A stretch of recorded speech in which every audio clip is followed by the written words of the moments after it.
Nestled on the outskirts of a mid-sized American city stood the seemingly idyllic neighborhood of Maplewood Springs. Here, rows of handsome houses with neat front lawns sprawled along winding streets, each property meticulously maintained under the watchful eye of the Maplewood Springs Homeowners Association, HOA. On a typical day, the sidewalks thrummed with a mild suburban rhythm. Neighbors waved politely from their porches, kids rode bicycles in slow circles, and yard sprinklers shone in the summer sun. But behind the neat landscaping and friendly facades, tensions sometimes simmered.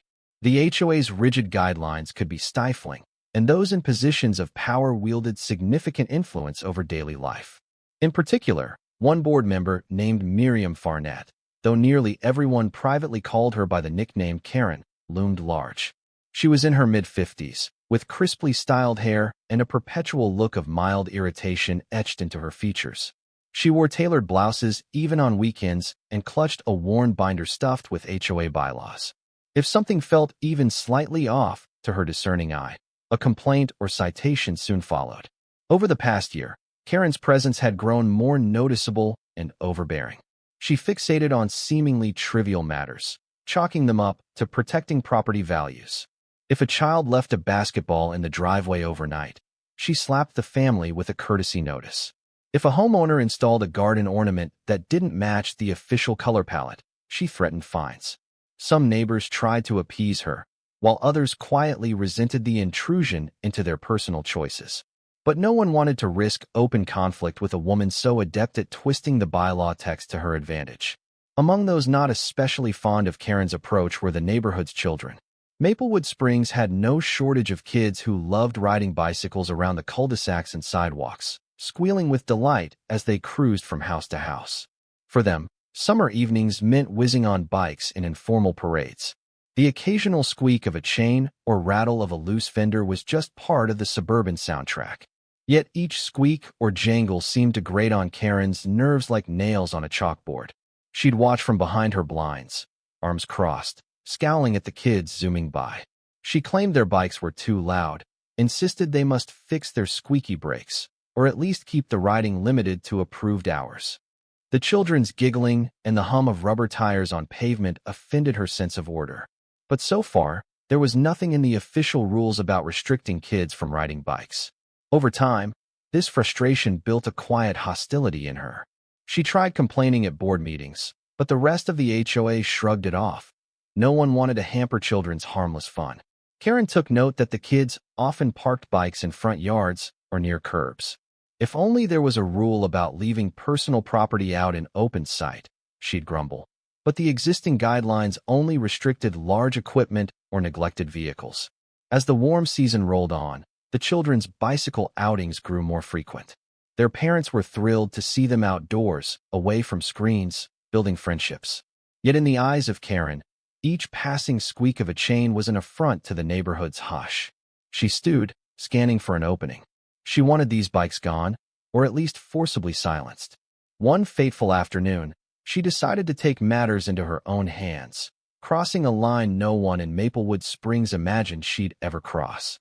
The next few weeks would see this petty annoyance explode into a neighborhood-wide spectacle, culminating in an inspired act of defiance that turned Karen's sabotage into a community triumph.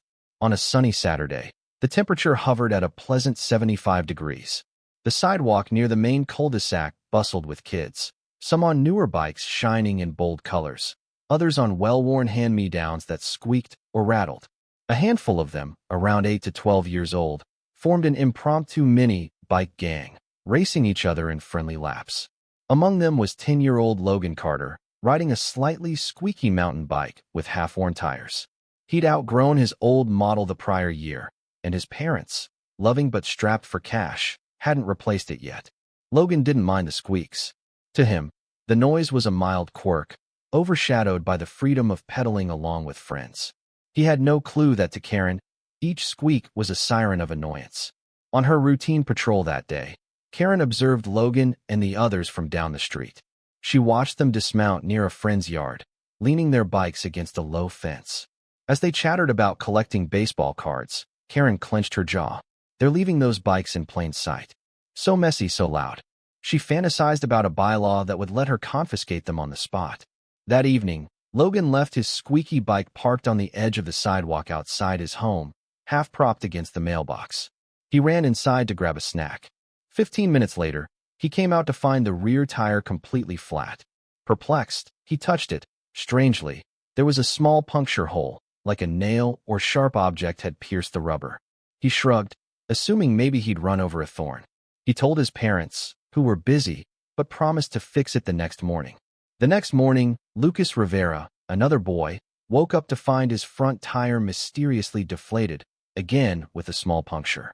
By midweek, at least 3 kids discovered similarly punctured or deflated tires. A pattern formed. Some families speculated it was random vandalism. Others, including older siblings, wondered if this might be targeted sabotage. The kids tried to be more careful where they parked, but the occasional bike still ended up on the sidewalk or near the curb. Meanwhile, Karen Farnett strolled around, a faint smugness in her expression. Some neighbors thought she seemed more self-satisfied than usual. No one could prove anything, of course, but suspicion brewed among parents who remembered Karen's repeated complaints about squeaky bikes. They wondered if she might be slashing or deflating tires in the night, punishing the kids for what she deemed noise pollution.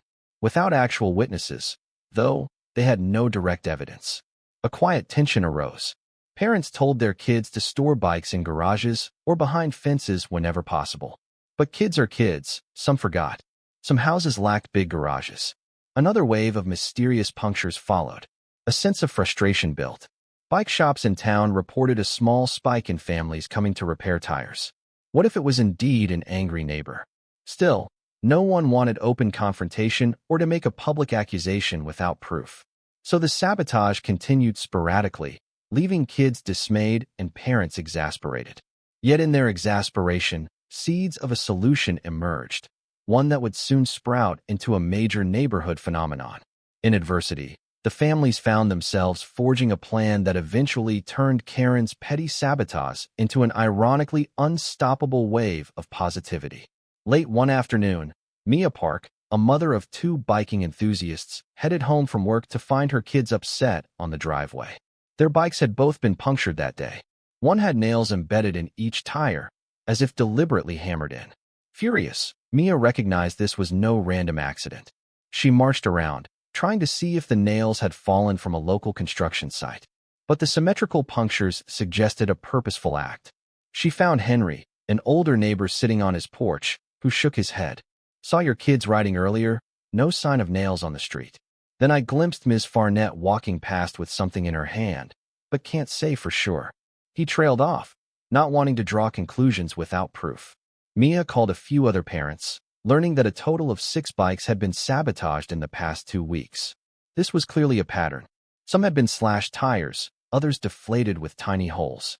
The children's tears and frustration roused the parents. They decided enough was enough. A group of concerned parents gathered that evening in Mia's living room. Tension crackled as they recounted each sabotage incident.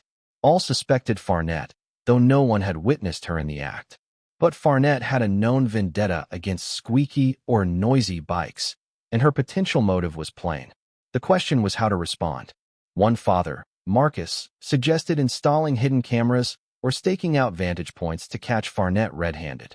Another mother, Carmen, said they needed a more constructive approach.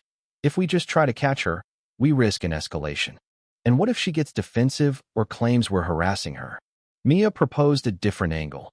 "We can't fully stop her from sneaking around, but we can help the kids fix or replace tires quickly. That way her sabotage fails, and eventually she might give up. The kids need a place to get immediate repairs so they're never stranded." An idea sprouted. What if they set up a volunteer-run bike repair stall in a visible spot, offering free patching, air pumps, and a safe place for kids to fix any damage? This stall would not only foil Farnett's sabotage by swiftly repairing every damaged tire, but also highlight the neighbors' solidarity. And, ironically enough, if they positioned it near Farnett's home, she'd be forced to watch the very repairs that undone her mischief. The group's eyes lit with excitement. Marcus, who had some mechanical knowledge, volunteered to man the stall. Others offered old pumps, patch kits, spare tubes. They discussed how to pay for it. They'd ask for small donations from parents, or a mini fundraiser. The concept was simple. Set up a canopy or tent near the sidewalk, with a sign reading "Free Bike Repair. All kids welcome." If Farnett objected, well, it was a private volunteer initiative on a neighbor's property line. Possibly the HOA had no direct authority to ban it, as long as it didn't block public space. They hammered out details, deciding to place the stall near the corner that happened to be just across from Farnett's house, a public show of defiance. If Karen hated squeaks or the sight of kids' bikes, she'd have to see a cheerful pit stop daily, ensuring every deflated tire was fixed promptly. The parents believed Farnett's sabotage would lose its sting if each new puncture was remedied quickly, at no cost to the child. Thus, a plan took shape. The parents parted that night with renewed hope, determined to convert Farnett's malicious spree into a chance for neighborly cooperation. They'd show that an attack on children's bikes was an attack on the entire community, and respond by building something Farnett had no power to destroy. A volunteer bike stall that overcame each sabotage with an even bigger wave of positivity. Over the next week, parents scrambled to assemble the bike repair station. Mia borrowed a pop-up canopy from a friend, while Marcus built a simple wooden bench for maintenance tasks. They purchased a few cheap pump stands, patch kits, spare tubes of popular sizes, and a small shelf to hold tools. The caretaker from the local park offered some leftover bright paint, so they decorated the stall with childlike motifs, flowers, bike wheels, swirling lines. They found the perfect spot, a corner lot belonging to a friendly retiree named George Lambert, who wholeheartedly agreed to host the station on his front lawn. It faced Farnett Street, about 3 houses down from her place, close enough that she'd pass it daily, a constant reminder that sabotage wouldn't deter the kids. George said with a grin, "If Farnett tries to cite me for an unapproved stall, I'll remind her it's just a temporary volunteer stand, not a permanent structure." A small group of parents and older teens hammered in stakes to anchor the canopy. They set up a bright sign reading, "Kids Bike Repair, Free Patches and Air." Underneath, in smaller letters, "Donations optional. Keep our wheels rolling."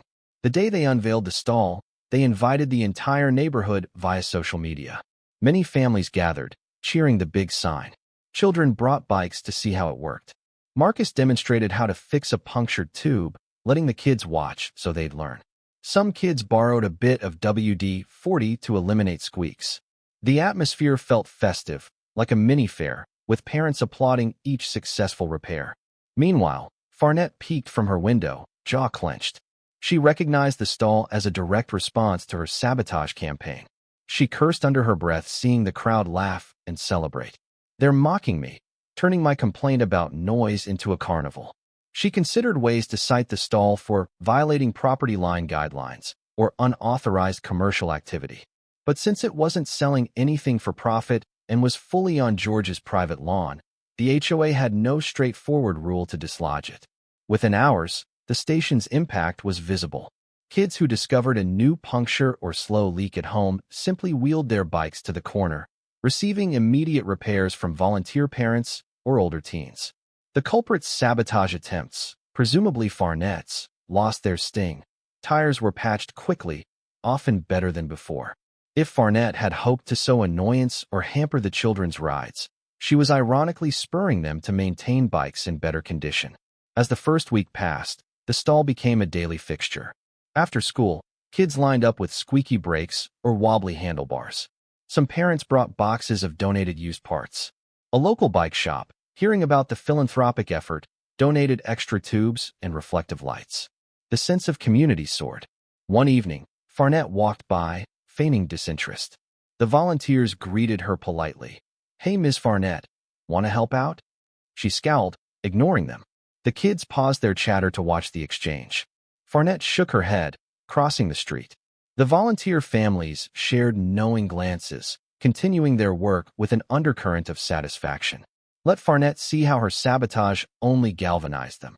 Meanwhile, rumors circulated that Farnett's next step might be a formal complaint about nuisance gatherings.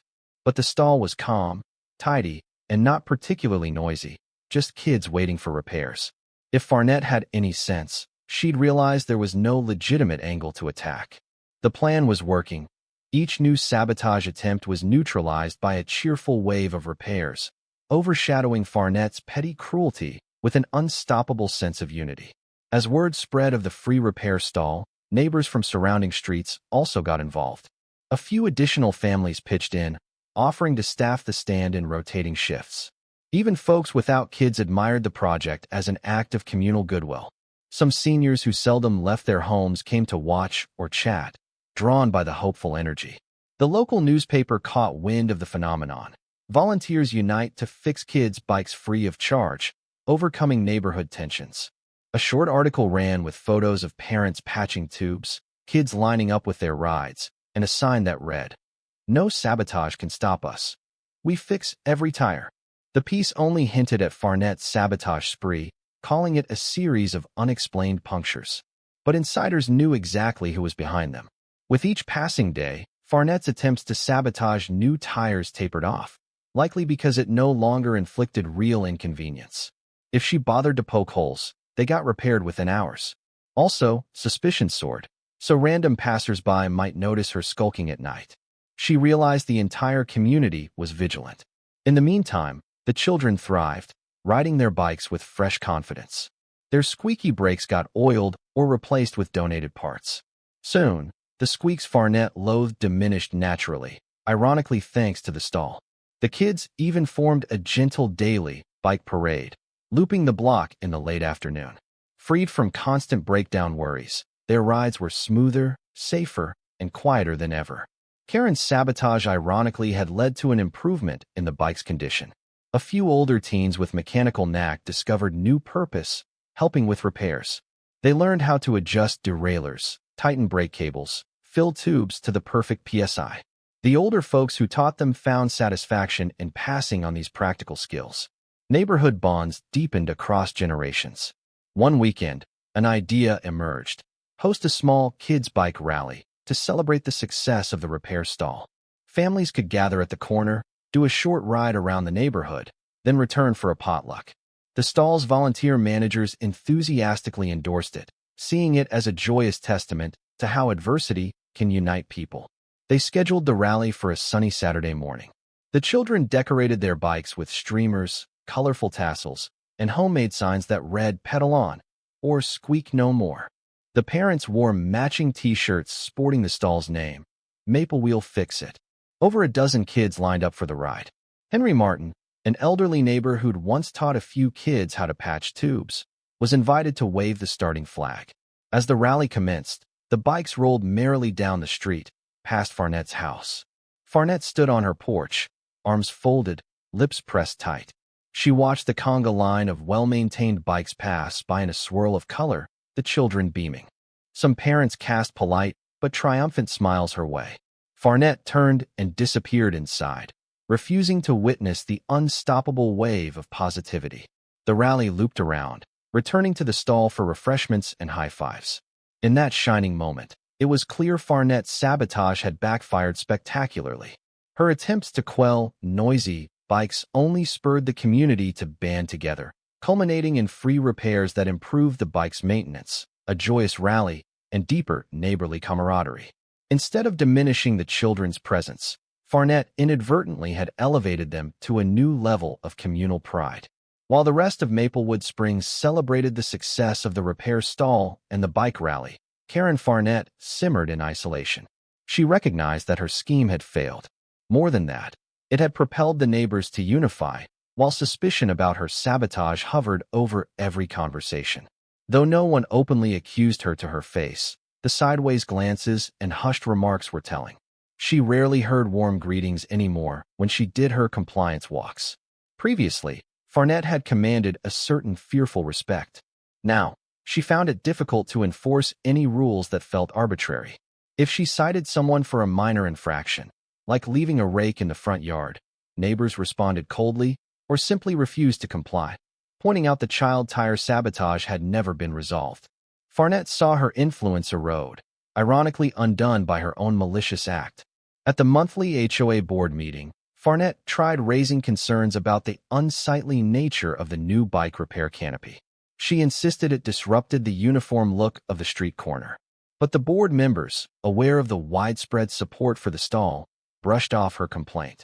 The board president replied that the canopy was a volunteer charitable activity on private property, well within the guidelines. Humiliated, Farnett tried a different approach, drafting a bylaw banning non-permanent structures from front lawns. However, the rest of the board recognized it as a direct attack on the bike stall. They refused to consider it, citing the positive press and community bonding the stall had fostered. Farnett stormed out of that meeting in frustration, leaving a hush of tension behind her. Meanwhile, the families carried on. Each time a new sabotage event occurred, though they became less frequent, someone posted a photo in the neighborhood chat. Found another puncture this morning. Then the child would roll the damaged bike to the stall, get it patched for free, better than ever. The sabotage incidents gradually dwindled, possibly because Farnett realized how futile it was.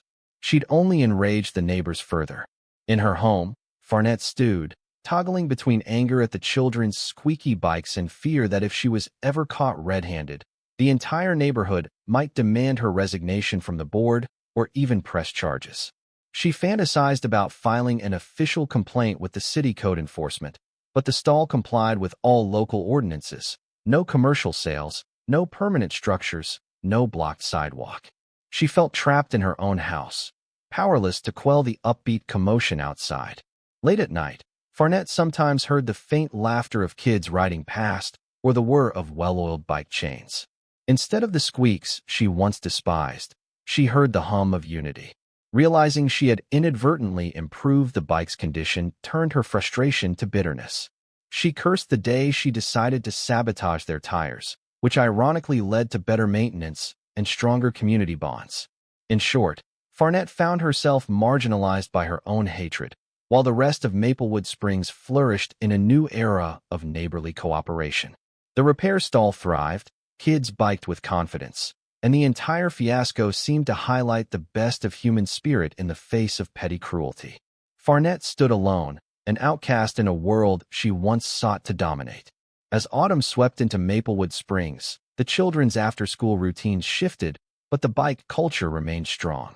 Despite shorter daylight hours, many kids still pedaled around on weekends, often stopping by the free bike repair stall if they heard a squeak or suspected a low tire. Some families contributed small donations or extra supplies to keep the operation running. The stall's success story spread beyond the neighborhood. A local TV station filmed a short segment featuring cheerful footage of children painting a mural on the bench, calling it a unique act of neighborly compassion in Maplewood Springs. The piece lightly hinted at an unknown vandal who once punctured tires, but it focused on how the community rose to overcome negativity. Within the HOA, the stall became a symbol of positivity. Even board members who once sided with Farnett on minor issues now distanced themselves, praising the parents' initiative. The caretaker reported a drop in random trash or mischief around the area, likely because older teens stayed busy volunteering to fix bikes. Some neighbors half-joked that Farnett's sabotage had performed a twisted service in galvanizing community spirit. For Henry Martin, a retired neighbor who'd seen plenty of small-town drama in his life, the transformation heartened him. He recalled Farnett's petty tyranny in the past, citing him once for having a slightly different style mailbox or finding a neighbor for a misplaced garden shovel. Now, she rarely made eye contact. Freed from her intimidation, Henry felt the entire place grew friendlier, with laughter replacing fear. Nonetheless, Farnett still lingered on the board. Though her sabotage spree was widely suspected, no direct proof existed, so no official charges were made. She rarely spoke in board meetings, evidently feeling the chill. Rumors circulated that she might sell her house or step down from the board entirely, but no for sale sign appeared. Instead, she existed in uneasy stasis, overshadowed by the knowledge that her neighbors had triumphed. Some parents debated publicly accusing Farnett, but decided it was unnecessary. The sabotage had ceased, the stall thrived, and Farnett's influence was neutralized. They concluded the best revenge was living well, providing safe, squeak-free bikes for all children. If she tries anything again, we'll respond as a group, Laura told the other parents. Occasionally, a new family moving into Maplewood Springs would notice the stall and comment, "What a wonderful idea. Is this the brainchild of the HOA?" The volunteers would grin and say, "No, it's the community's. We built it to keep kids' bikes rolling." The newbie seldom realized it was born from sabotage. The stall had simply become a fixture, like the local park or clubhouse, something that made Maplewood Springs a better place. Thus, the sabotage fiasco settled into local lore, a story of petty cruelty ironically yielding a bigger, better solution. Even the children who once had squeaky chains or half-flat tires now rode confidently, unstoppable. Farnette, powerless to revert what she'd set in motion, watched from her porch, silent. With fall in full swing, Maplewood Springs hosted its annual harvest celebration, a tradition involving pumpkin decorations, homemade cider, and friendly competitions like scarecrow building. This year, the event took place near the community park, not far from the free bike repair stall. The air carried a crisp sweetness of fallen leaves and spiced pastries. Neighbors bustled around, setting up tables. Children arrived in costume, brandishing carved pumpkins. The parents who ran the bike stall decided to join the festival by organizing a small bike parade. They decorated a few bikes with autumn motifs, orange and brown streamers, leaf garlands. Kids with operational bikes displayed them near the stall. They also invited older neighbors, including Henry Martin, to watch or help judge a Best Decorated Bike contest. On the day of the harvest celebration, the neighborhood thrummed with joyous noise. People meandered among booths selling pies and apple cider. At the designated hour, about a dozen kids lined up on their newly tuned bikes, now squeak-free thanks to the stall's routine maintenance. They wore little costumes, some as scarecrows, others as wizards or animals, gently pedaling around the block for fun. Residents clapped, smiling at the cheerful scene. Among the onlookers was Farnette, standing at a distance, arms folded. She tried to remain inconspicuous, but neighbors noticed her presence. Whispers circulated. Will she try to sabotage the festival or impose new rules? She simply stood, lips pursed, eyes scanning. But no confrontation occurred. Possibly Farnette realized stirring trouble at a well-attended event would only deepen her isolation. Midway through the festival, the volunteer parents invited Farnette to sample some apple cider from their table. She hesitated, perhaps recalling her sabotage that ironically led to their stall's creation. But with so many watchful eyes, she approached stiffly. One parent offered a plastic cup of cider. "We're celebrating a great harvest and a thriving community," he said politely. Farnette nodded, sipped the cider with a forced smile, then turned away. At the festival's end, the parents surprised Henry Martin, awarding him an honorary plaque for steady support and unwavering neighborly spirit at the bike stall. Henry was taken aback, nearly dropping his cane in shock. The children cheered, reciting how Henry always gave them gentle tips on riding safely or patching tubes. He stammered a brief thanks, eyes misty. The plaque was shaped like a wheel, with the inscription, "To Henry, for helping Maplewood's wheels keep turning." As applause rippled, Farnette remained in the background. Some swore they saw a flicker of regret cross her face. Others believed she might never truly regret her sabotage. Regardless, the harvest celebration ended on a sweet note, with neighbors hugging, kids riding off under a canopy of fall leaves, and Farnette returning to her lonely domain. In that single day, the entire fiasco that once threatened children's bikes felt distant, a memory overshadowed by collective goodwill. The sabotage was no longer an active threat, replaced by a robust, well-loved solution. And though Farnette might still lurk, the neighbors had proven that their solidarity trumped her petty malice every time. As winter approached, the free bike repair stall adapted, shifting to limited hours, storing some supplies indoors to protect them from snow. But the concept endured. Children or teens who needed quick fixes, even in colder months, found someone at the stall on weekends. Parents took pride in rotating duties, ensuring it never became a burden on any single person. The stall's significance grew. Local families recognized it as a place not just for mechanical help, but also a small social hub.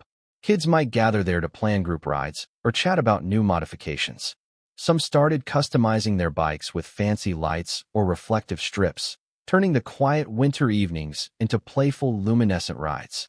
Meanwhile, Farnette's life became increasingly isolated. She rarely engaged with the community beyond the bare minimum of board responsibilities. Her old tactic of scanning for violations bore minimal fruit. Residents were so cooperative with each other that genuine issues were promptly addressed. She had lost the fear factor. Rumors circulated that Farnett was quietly trying to rent out her home, seeking a fresh start elsewhere. Some were relieved at the idea. Others didn't care, being content to let her remain a silent figure, overshadowed by a friendlier new atmosphere. The sabotage fiasco had effectively ended her reign of intimidation. Henry Martin continued to frequent the stall as an honorary figurehead, chatting with kids, occasionally handing out candy or small tokens. He found renewed purpose among the youthful energy, bridging generation gaps. The parents who once dreaded Farnett's random finds now felt free to shape the community in a more open, neighborly way. In a symbolic twist, the squeaky bike noises Farnett originally loathed nearly vanished. Thanks to the stall's easy maintenance and oiling, kids' bikes glided almost noiselessly down the street, yet they carried a stronger presence in the neighborhood than ever. This ironically underlined how Farnett's sabotage ironically led to the exact outcome she desired. Less squeak, yet cost her the moral ground. Local newspapers occasionally updated the story. One piece titled, "When Neighbors Fight Back with Kindness," praised Maplewood Springs for turning an act of cruelty into a constructive service. Emails arrived from other neighborhoods, asking for tips on starting their own volunteer repair stands. Parents beamed at how they'd become a small model for communal problem-solving. Amid these developments, Farnett remained a footnote. People rarely mentioned her sabotage out loud, unless retelling the story to newer residents as a cautionary anecdote. The moral was clear. Petty tyranny only leads to bigger collective action.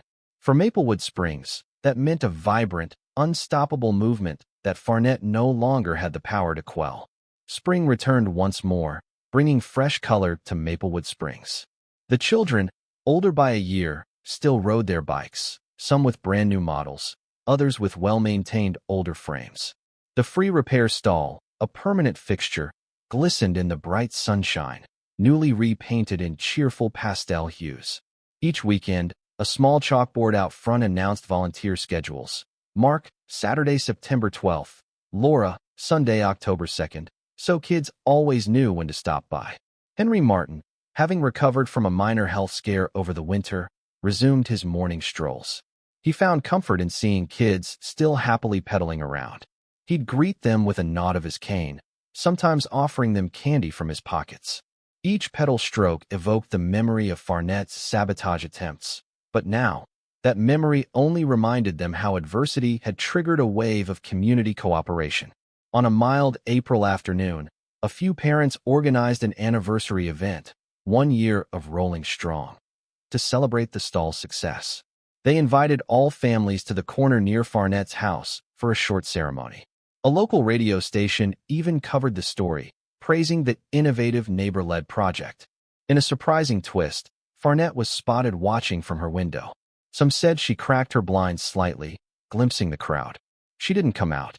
She never apologized publicly, but her once dominant stance was reduced to a silent, intangible presence. At the short ceremony, volunteers thanked the donors, the local bike shop that had contributed new patches, the hardware store that discounted wood for the canopy, and the older teens who taught younger kids how to fix minor issues. They also recognized Henry for being the unwavering mentor who always had a kind word. The kids gave him a homemade badge reading, "Maplewood's honorary bike grandfather."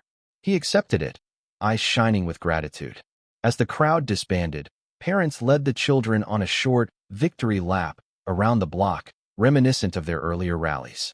They passed Farnett's house, not in defiance now, but in a calm show of confidence that their community had transcended her sabotage. Farnett remained unseen, though a few glimpsed her silhouette behind the curtains.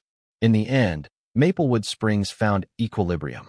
The free bike stall became a lasting legacy, an emblem that negativity could be tackled with constructive action. Farnett's sabotage ironically achieved her ephemeral goal of silencing squeaky bikes, but at the cost of her reputation and the strengthening of neighborly unity. The entire fiasco served as a living lesson. Malicious pranks can be overshadowed by a collective decision to respond with kindness, practicality, and creativity. Thus, in the unassuming suburban expanse, children pedaled on squeak-free tires, elders watched contentedly, and an improbable stall stood as a testament to how one Karen's cruelty spurred a wave of unstoppable positivity. forging a deeper sense of shared purpose and pride that no petty sabotage could puncture.